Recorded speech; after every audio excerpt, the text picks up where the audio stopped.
नमस्कार दोस्तों, स्वागत है आपका हमारे YouTube चैनल पे। तो दोस्तों, हमने इससे पहले की वीडियो में आपको संस्कृत में वर्णों के बारे में बताया है और ये उसके आगे की वीडियो है। तो यहाँ चलिए हम ये क्वेश्चन शुरू करते हैं। संस्कृत में अंतस्थ वर्ण कितने हैं? संस्कृत में अंतस्थ वर्ण कितने होते हैं?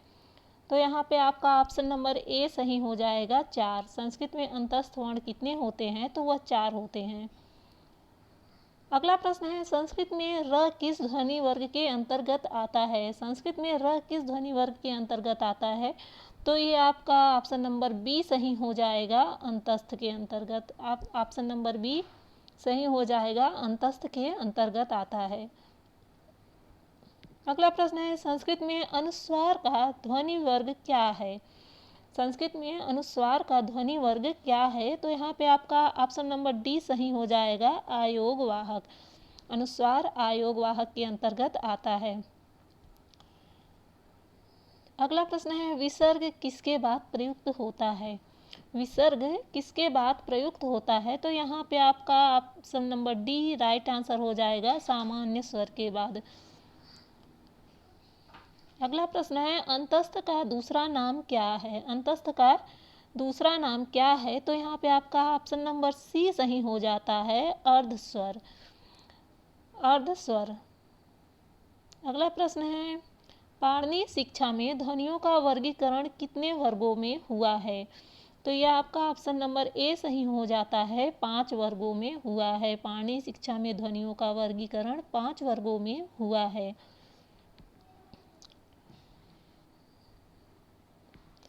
अगला प्रश्न है, रोमन लिपि क्या है? रोमन लिपि क्या है? तो रोमन लिपि आपका सही आंसर हो जाएगा, ध्वनि लिपि है। ध्वनि लिपि है रोमन लिपि। अगला प्रश्न देखते हैं, अरबी लिपि किस लिपि से उद्भूत मानी जाती है? अरबी लिपि किस लिपि से उद्भूत मानी जाती है? तो यहाँ पे आपका ऑप्शन नंबर सी सही हो जाता है, सामी लिपि से। किस लिपि से? सामी लिपि से।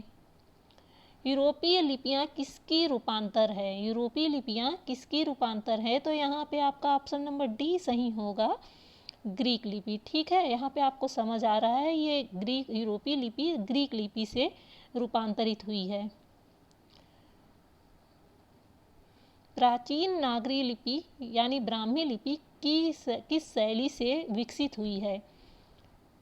तो ये प्राचीन नागरी लिपि यानी ब्राह्मी लिपि यह विकसित हुई है उत्तरी शैली से। किस शैली से? उत्तरी शैली से। आपका option number A right answer है।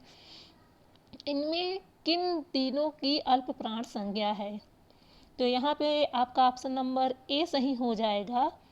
ऑप्शन नंबर ए सही हो जाएगा, क, द और प। इनकी अल्प प्राण संज्ञा होती है। इनमें से दंत कौन है?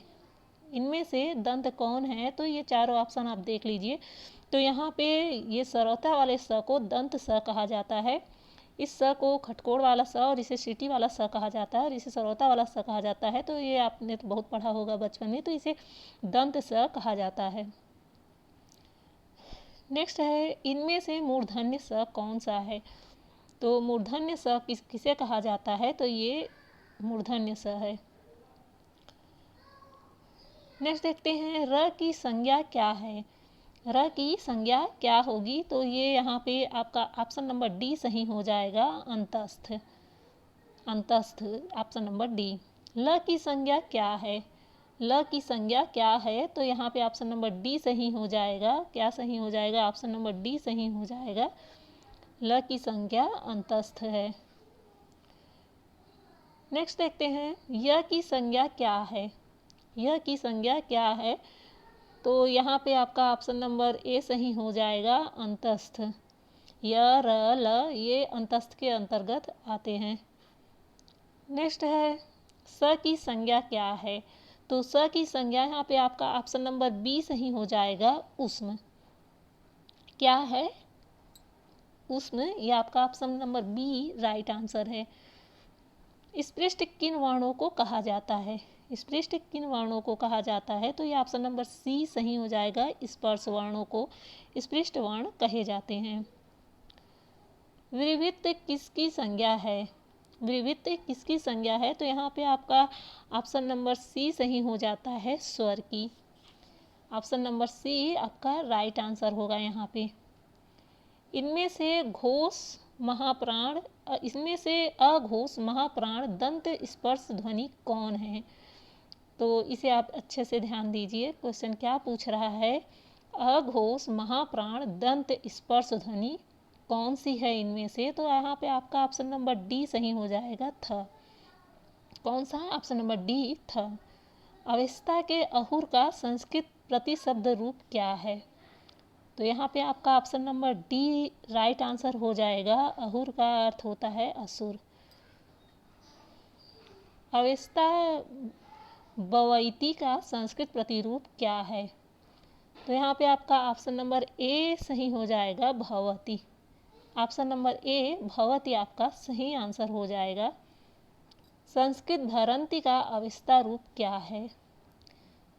तो यहाँ पे आपका ऑप्शन नंबर डी बरइंती सही हो जाएगा, बरइंती। भरंती का बरइंती। संस्कृत क का अवस्था प्रतिरूप क्या है?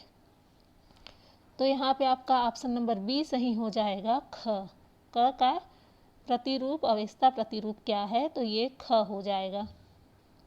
संस्कृत ऋतु का अवस्था रूप क्या है? संस्कृत ऋतु का अवस्था रूप क्या है? तो यहाँ पे आपका ऑप्शन नंबर सी सही हो जाएगा, खतुस। अगला प्रश्न है, इन प्राचीन लिपियों में वर्णमाला रहित लिपि कौन सी है? तो इन चारों प्राचीन लिपि चीनी, खरोष्ठी, ब्राह्मी और अरबी में वर्णमाला रहित लिपि कौन सी है? तो ये चीनी है। इसका आपका ऑप्शन नंबर ए सही हो जाएगा, चीनी। चीनी में वर्णमाला नहीं होती है। अगला प्रश्न है, इन प्राचीन लिपियों में कौन वर्णमाला युक्त लिपि है?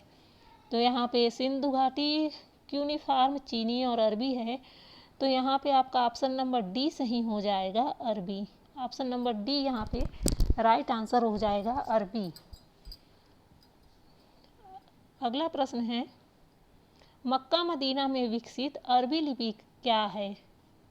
तो यहाँ पे आपका बी आंसर सही हो जाएगा, नस्खी।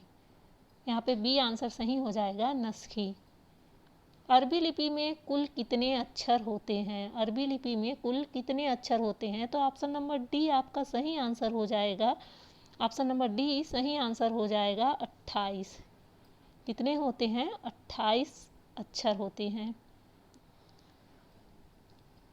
उर्दू की लिपि क्या है? उर्दू की लिपि क्या है? तो ऑप्शन नंबर सी सही हो जाएगा, अरबी। उर्दू की लिपि क्या है? अरबी है। अगला प्रश्न है, ग्रीक लिपि में कितने अक्षर होते हैं? ग्रीक लिपि में कितने अक्षर होते हैं? तो आपका ऑप्शन नंबर डी सही हो जाएगा, 24 अक्षर होते हैं ग्रीक लिपि में। किसमें? ग्रीक लिपि में 24 अक्षर होते हैं।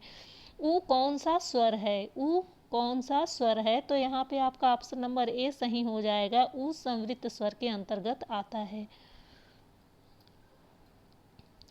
ब्राह्मी लिपि में विकसित शारदा लिपि का प्रचार भारत के किन प्रांतों में हुआ है?